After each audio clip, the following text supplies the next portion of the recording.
Salve, salve pessoal, Economia e Ciência na Rua aqui, para repercutir a notícia de que mais uma vez o Brasil saiu do mapa da fome. Mas o que está por trás desses dados? O que significa na prática sair do mapa da fome? O Brasil já havia conseguido esse feito, mas na pandemia, na gestão, no desgoverno Bolsonaro, no desgoverno anterior, o Brasil retornou ao mapa da fome, mais precisamente em 2021, quando a gente tinha notícia de que havia acúmulo de filas de ossos nos mercados e toda aquela cenas horríveis que a gente não precisa nem lembrar. Então, nesse contexto, o Brasil retornou ao mapa da fome. Mas o que significa na prática estar no mapa da fome? Um país ele entra no mapa da fome quando mais de 2,5% da população não tem acesso regular à comida e vive sob o medo constante de não saber quando vai ser a próxima refeição. Esse levantamento é feito pela FAO, que é a Organização das Nações Unidas para a Alimentação e Agricultura, e esse levantamento é feito a cada 3 anos.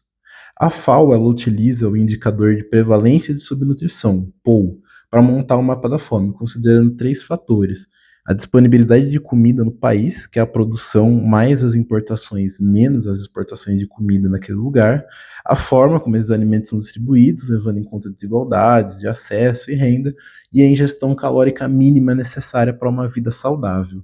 Esse cálculo é sempre feito com base em médias de 3 anos, o que evita distorções pontuais e tenta tornar o levantamento mais preciso. Mas o uso dos dados é limitado e no caso do POU não vai ser diferente.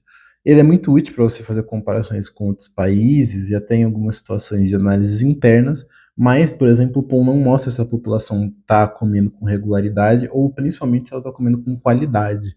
Mesmo o Brasil estando fora do mapa da fome, o relatório mais recente, produzido nacionalmente, aponta que aproximadamente 35 milhões de brasileiros ainda vivem em situação de insegurança alimentar. E aí entra aquela pergunta básica, né? Como que pode, num país que a gente produz tanto e a gente se vangloria tanto por ter um agro que participa tanto da economia, tantas pessoas estarem em situação de insegurança alimentar? Mais uma vez, o Brasil muitas vezes é lembrado como uma espécie de fazendão do mundo economicamente.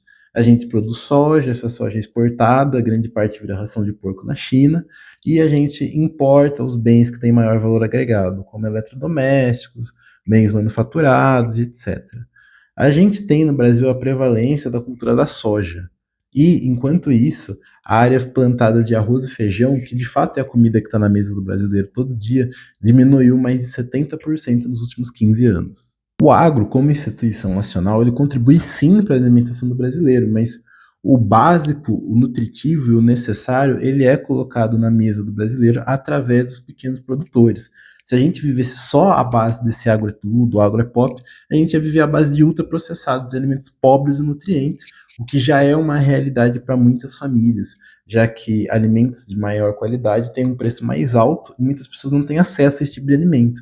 Então, é mais comum que a população, de forma geral, acabe optando por comidas super industrializadas. Por isso que, além de tudo, é importante que a gente incentive a expansão da agricultura familiar, que a gente incentive políticas públicas que apoiem o pequeno produtor, esse sim que distribui e leva a comida na mesa do povo brasileiro.